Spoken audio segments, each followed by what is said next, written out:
Welcome to Secrets from the Saddle podcast. I'm Sylvie D'Aoust, your host, fellow cyclist, bike club founder, cycling coach, bike race junkie, just truly super passionate about cycling. My journey with cycling started 20 years ago when I opened a spin studio, started a women's race team, and founded a women's only cycling club called Cycle Fit Chicks. I'm super thrilled to reveal all aspects that make the world of cycling operate. I'm so excited to be able to bring you interesting people from around the world, pro cyclists, recreational cyclists, coaches, event organizers, bike shop owners, everything and everyone you need to know or ever wondered about when it comes to cycling. I know you'll enjoy this episode.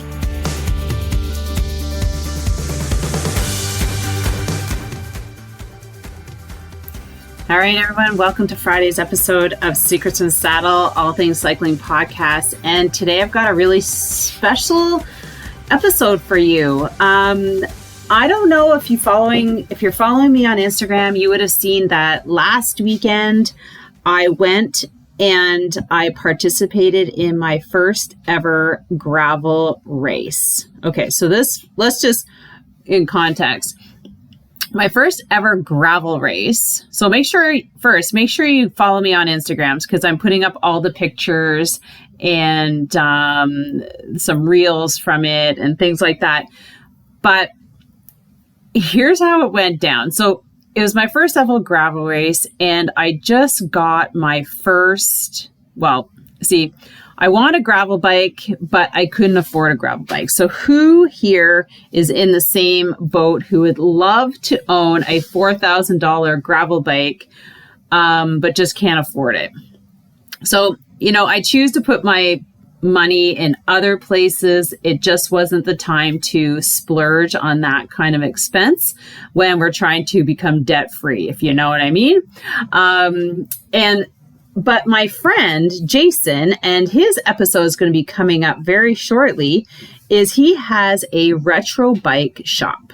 And so when I went and I did his interview, he started talking to me about the frames that he brings in, and that he could find a frame for me, like an old steel frame, a Bianchi steel frame that used to be a mountain bike, and he could retrofit it for a gravel bike for $1,000. I was like, fuck, okay, I can, $1,000 I can put out, $4,000 I cannot. So he honestly had a frame, and I got it in 2 weeks. So, of course, I had some vanity questions. Can you paint it so it's orange? Because I love orange, and all these things, and the wheels. And so, but here's the thing. I just had to let that stuff go, right? It wasn't brand new. It wasn't super light. But the thing is that it is going to allow me to ride gravel anytime I want. Now, and I was able to participate in this event. So that's all that mattered, really. I had to get over my vanity and myself and say, you know what? This is a sweet ride. It was comfortable. And oddly enough, I don't know much about steel bikes. One of my first bikes was a Peugeot Tri-Series from 91. But, a lot of people are like super cool. I got a lot of compliments on that bike on the course, oddly enough. It was kind of funny from guys. And I had one girl, and here's the thing. Okay. So before I get ahead of myself, because I'm a great storyteller, I love, anyways, talking about racing. It's fun. So I picked up my bike literally the week before, and last week, and I rode it home 30K. I'm like, okay, this is cool. It fits okay. The handlebars are a little bit, I don't know, the adjustment weren't as comfortable as I was hoping. They put extra cork underneath the handlebar tape, so that made it super nice. I love that. And they had bar end shifters, so I wasn't used to that. However, so I rode it home, And then I brought it back to get new tires on. So I knew the new gravel tires, which were super nice. Now, on Friday, I got the bike. I hadn't ridden too much on it. I pretty much didn't bike too much last week. It was kind of leading up to an event, so I wasn't going to go out a whole lot. I was just going to sort of rest, and I had lots of good night sleeps, which is super important because it really, rejuvenates you and allows you to have the most optimum energy for an event. Wouldn't you agree? Because the worst thing you could do is go to an event already fatigued and stressed and tired. And it just doesn't produce good results for me anyways. And so I packed up. So I literally took the whole week to get all my stuff together. And I packed the truck on Thursday. And I left around 1:30 on Friday. So I was hoping to get there early, get my race kit and check in and also drive the course. And I was literally the last minute that I was able to go and ride the course. And while I was riding, so if there's any kind of advice that I can give you with regards to racing is know your course.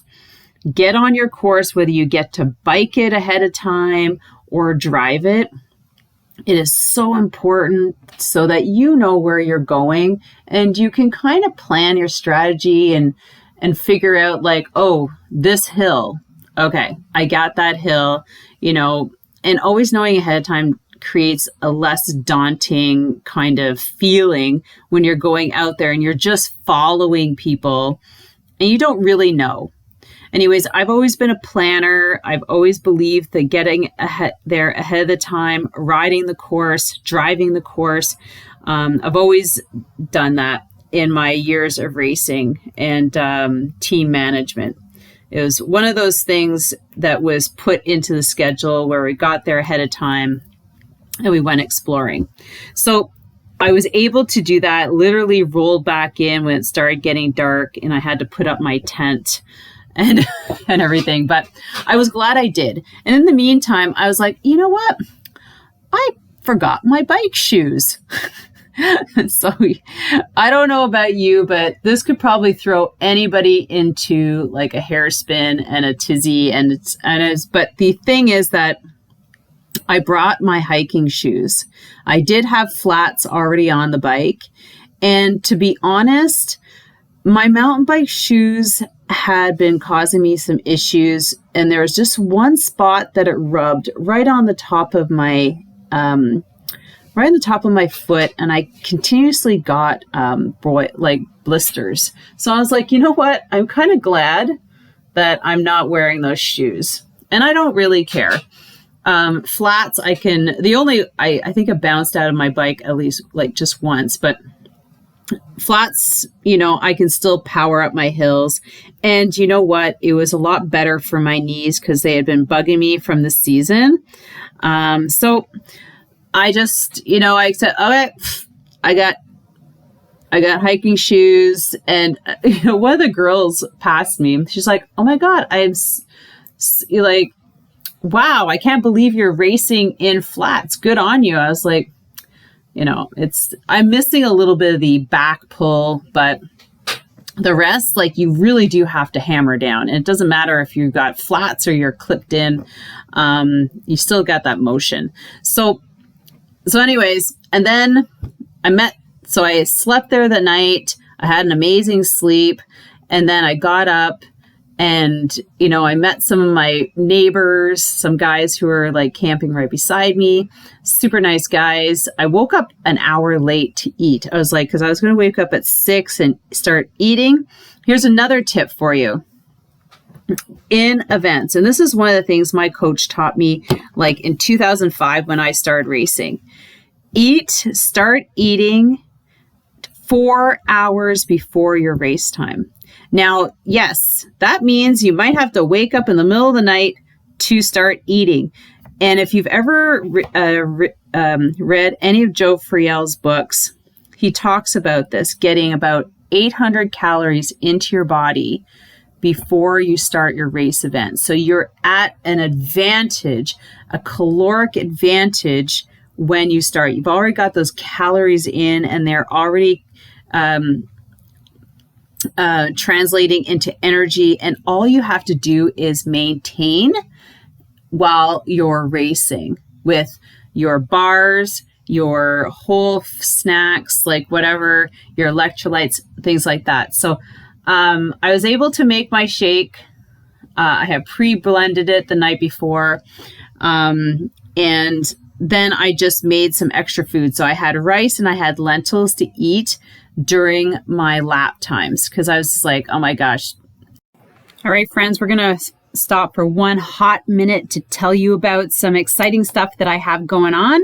And so first, I want you to go to the show notes, and I want you to join my accountability Facebook group. So if you're someone who is a solo rider, or you need more motivation, or you'd like to join a tribe of like-minded people and you're kind of like maybe isolated, this is the page for you. I'm growing it. I want to put accountability out there because I know for me, I'm in there, and, it's just great to have people who are lifting you up and doing great things in fitness and in cycling. So go to the show notes. It's goalcrushertribe.com and join there. That'll link you to my Facebook page. Now, here's a super exciting thing. This October, I have a cycling skills 4-week workshop for women who are new to cycling. Now, if you happen to know a beautiful woman who just got on her bike and she's not quite sure about how to use her bike, forward this information to her. She is going to love this webinar or workshop. And because what it does is it gives the foundations and the fundamental skills for cycling. And maybe you might be looking at that too. Like, how do I get faster? How can I climb hills better? Well, it all comes down to skills. It's not about the grind. It's about the skills. So check out, it's cyclingskillspro.com. Again, it's in the show notes. Go there. It's starting this October 8th. And, there's a code in there to get a rebate. So go to the show notes and check it out. It's 4 weeks. So we have an interactive webinar, then you've got homework, then we've got Q&A, and you're going to get everything you need. So maybe it's honestly one of these programs that is going to give you everything you need in tips and tricks to get better on the bike, both outside and inside on Swift. So go check it out. Join my accountability group. Let's do this together. And here we are, back to my race report. I don't know about you, but when I eat a whole lot of sugar, my stomach doesn't feel so good. My tongue gets all, fuzzy. And I just need some whole food. And it was amazing. So my girlfriend Allison showed up. I told her, you better get here early so that you have time to get yourself set up and you're not rushed. And so we started, there was about 30 solo women. So it's a 27K loop. And you basically ride that loop as many times as you can in the 8 hours from 10 a.m. to 6 p.m. So, all right, race start, and we're all lined up, and I'm always like, I have to be towards the front. So I take off with the faster girls. And the thing is that this gives you a complete advantage of if you can maintain it without kind of blowing yourself up, because realize this isn't just a one-shot race. This is 8 hours. This is a long endurance ride. So the race isn't going to be won in the first lap, if you know what I mean. So, but I had to tell myself that. So I took off with the top 6. So it was a total of 6 of us who were well off into the front, which is great because, like I said, it gives you an advantage to get ahead of everybody else. And then I was eventually dropped on a couple of the hills. The thing is that with my bike, I biked a whole lot of it in the drops, and everybody was in the hoods. And I don't understand that, because like, if you go downhill in your road bike, you should be always in your drops. It's where you have the most control. And being on a downhill gravel course, it is rough. And you need as much control as possible to have your hands on the brakes. And the funny thing about my handlebars, because the shifters were at the ends, is that it made it super easy to shift with the palm of my hand. And it was really good. I stayed in there the whole race pretty much. And because I shifted down there, my back was killing me, but I forgot to mention that, I got my period the night before. Fabulous, right? So that I was like, I don't know if my back's hurting because of the bike or because I have my period. And luckily it held off until I was done. Must have felt all the stress. Anyways, so the first lap, I'm thinking like, oh my God, this is great. Like this ensures me like top 5 or top 10. And then I'm like, wait up, Sylvie, you have no idea what's going to happen in this 8 hours. Like, you could go way down to the bottom. You could end up being at, higher. You have no idea what's going to happen with these girls. Like, are they continue riding at this speed? In any case, so I was just like, okay, I just got to chill on that kind of, and then, so the first round I flew in, they dropped me. That was fine. They were actually a little slow on the hills, and it was stopping me from flying down them. So I came into pit and I ripped off my undershirt and my arm warmers, and then I went back out right away. So then, like, I was pretty much by myself for the majority of the race. And that's where, like, sometimes you're like, oh my God, what am I doing? All these negative thoughts start popping in your head, and like, oh my, like, am I going to get 4 laps? Am I going to get 5? Should I stop? Should I take a longer rest? This is ridiculous. All these things. You ever had those things go through your head? So that was kind of lap 2. And also my shorts were really starting to rub on me. So that kept my mind busy. And then for lap 2, I realized I didn't time my first lap. So I was like, oh my God, I think that's going to take me like 2 hours, but I wasn't calculating properly. I set my timer, and my second lap was the fastest lap at 1 hour 5. Amazing, right? Like, wow. And so I flew in, I ripped off the shorts, I put another pair on, I took a couple of bites of the lentils, and I grabbed another bar, another snack, and I went back out. And so that was like lap 3. So I'm on lap 3. I'm like, okay, this is like really cool. I finished my lap 3 in like 1 hour 10. So I'm like, okay, I'm getting slower now. And so it's like, okay. And then I went out for lap 4, and I finished lap 4 around 1:15. So maybe like 5 minutes slower.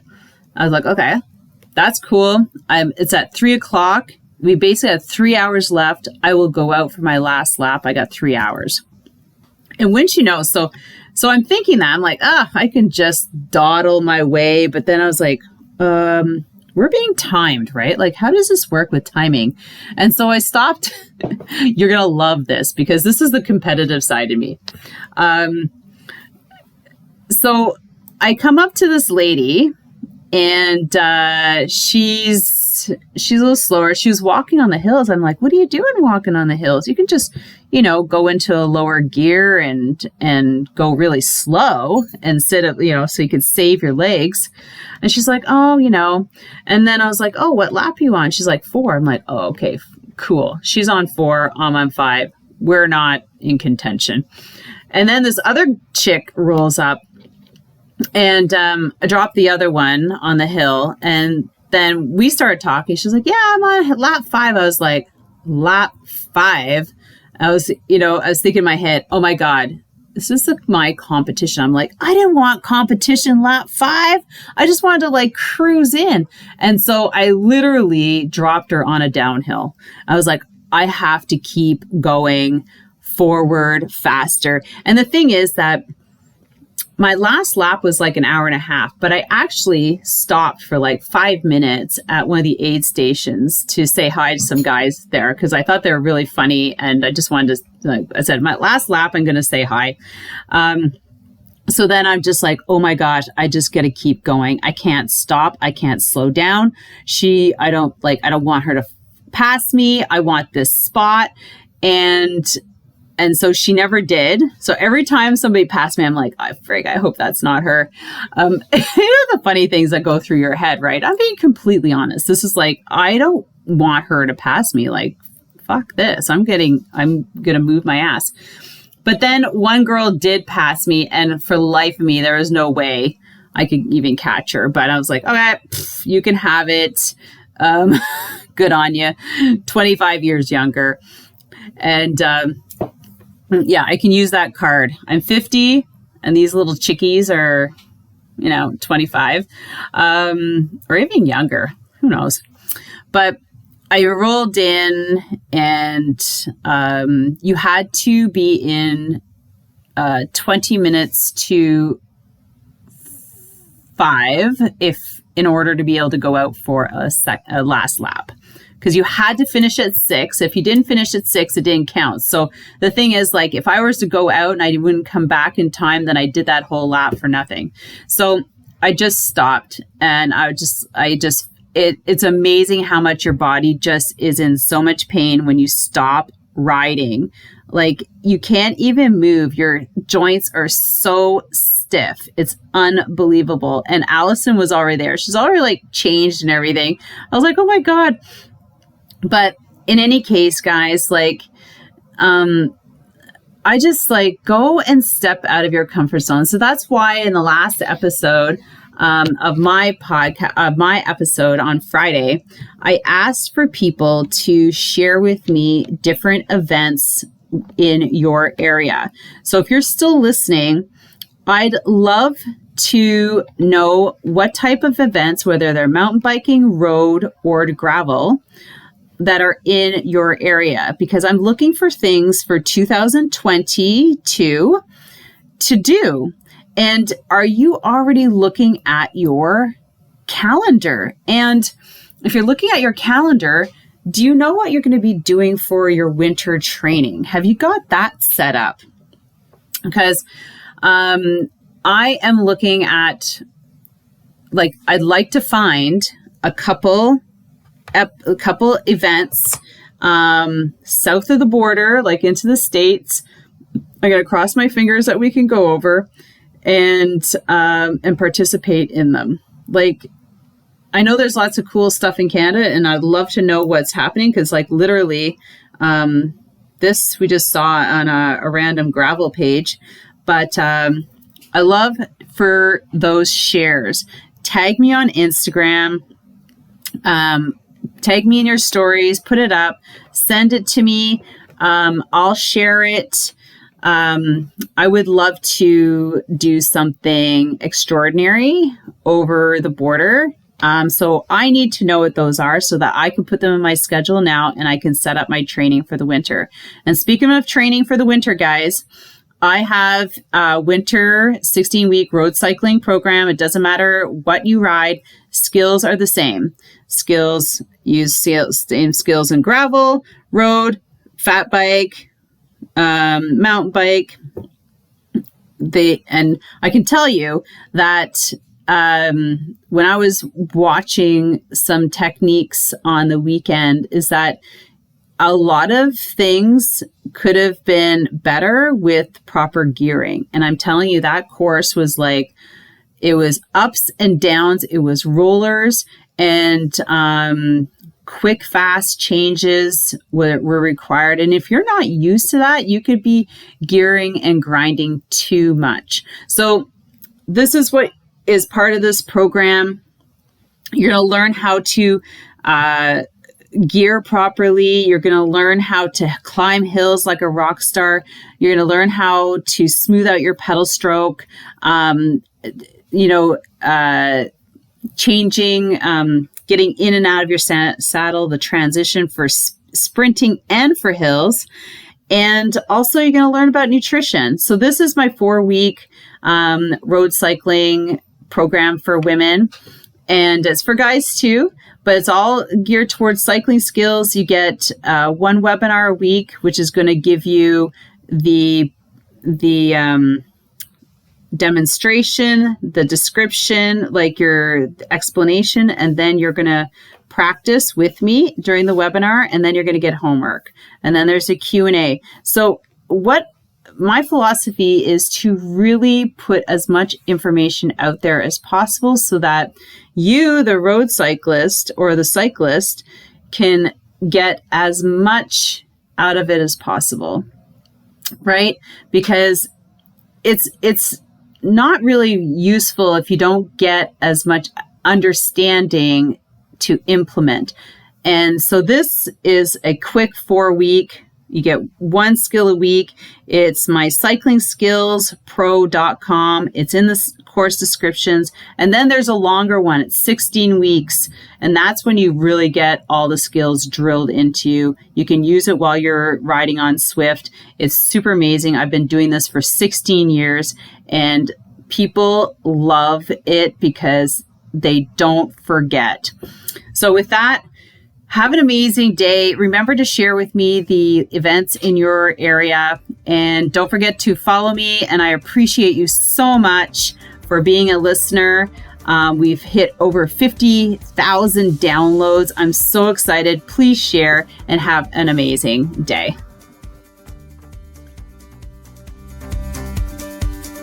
Thank you so much for spending this time with me on the Secrets from the Saddle podcast, learning more about sighting people, places, and things that make cycling such an exciting sport.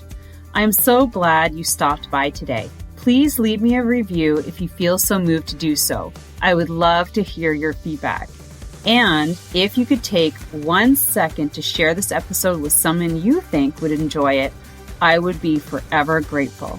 Also, if you could please leave me a review if you feel so moved by going to iTunes and leaving me an honest thought and an honest comment, telling me what you think, and most importantly, tell me what you'd like to hear more of. It would really help me to bring more great, inspiring cycling stories to you. Until then, have an amazing day, make sure you ride your bike, and don't forget to visit my YouTube channel if you'd like to see the full version of this podcast live.